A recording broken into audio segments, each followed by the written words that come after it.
And we're back on the Fowler Show with the president of the Center for American Progress, Neera Tanden. Welcome to the Fowler Show. First time on the show. Yes, I'm really excited to be here. Well, what does this conference mean? And folks who don't know, we're at the Generation Progress next. I keep making Progress Conference, Make Progress Conference. And what does this mean? Well, we've had these conferences every year, and the conference really, the idea of the conference is to gather young leaders from around the country to address the country's biggest challenge, and also to get them engaged in the fights to come. So it's really a way to organize folks. And what's been amazing over the years is how much young people's actions, votes, have really been building, and how, this last year we've had this tremendous election where young people turned out again in record numbers, and it really solidifies the view that by organizing folks, that you can actually make action, make change, and make things work better in our communities. I love that. I think that's so well put, that young people are part of the process, and we're part of the engagement process. And I think what we saw in this past week with the Trayvon Martin decision, Absolutely. that young people seem to be the force behind the movement. Absolutely. I mean, if you actually look at what's happening across the country, so much of the real progress we're making, progressive change we're making, is coming at the direction of young people. And we make this point out all the time, but this generation of young people is really the most progressive of any generation we have right now, but also amongst generations. So if you look at issues like LGBT rights, climate, the whole host of issues, they're at the forefront. And I believe we would not have the progress we had on LGBT rights, the progress we've made on a whole host of issues, if it weren't for the voices and votes of young people. And I think, talking about the voices and votes of young people, and we just heard Elizabeth Warren leave the stage, and she had this conversation about the student loan debt crisis. Absolutely. And I think it's a big thing for us here at the Fowler Show. But I think when you put it all in perspective and you take it out of the vacuum, right, and you say, so it seems to me that the system is sort of set up or structured to make sure that our voices and our votes don't get heard. And we're still triumphing over the fact that that's sort of what's happening. Yeah, no, I think we've actually had some progress on the student loan issue over the last few years.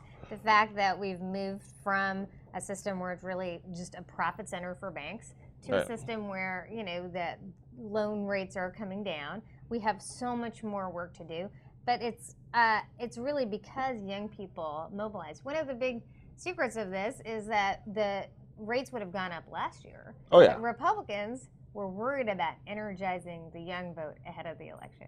Why were they worried? Because young people are turning out in record numbers.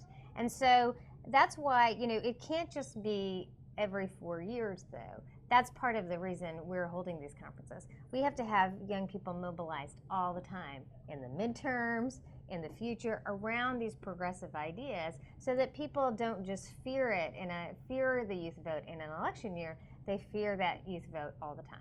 And you guys, and CAP seems to be leading the way on that. Progress is just the best word.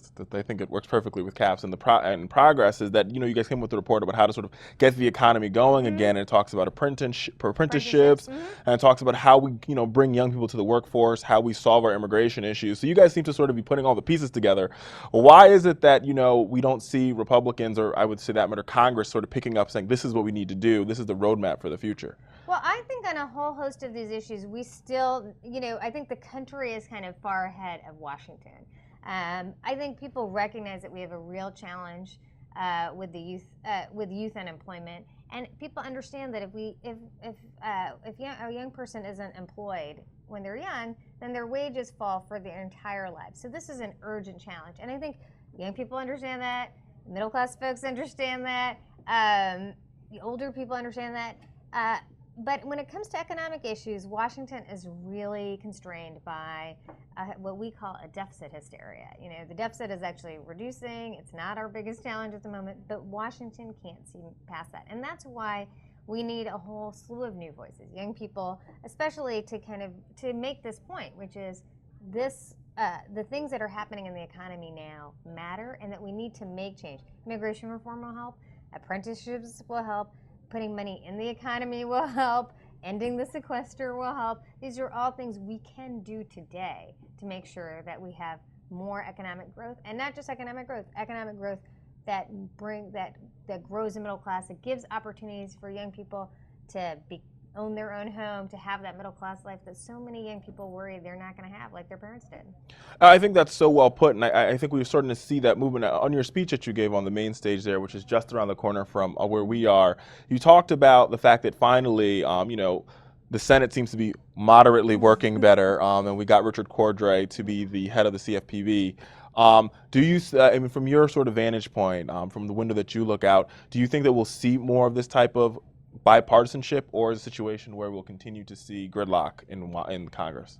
I think yesterday's actions, where the Republicans finally gave on really just allowing an up or down vote on the president's executive nominations, really shows that these issues in Washington to get so out of whack. And I think really what happened over the last couple of days is the Senate Democrats finally said, we're going to focus on this issue, and we're going to make the country aware of what you're doing. And it's inexcusable. You can't even justify. Why can't people get an up or down vote? Why doesn't the president just get an up or down vote on his team?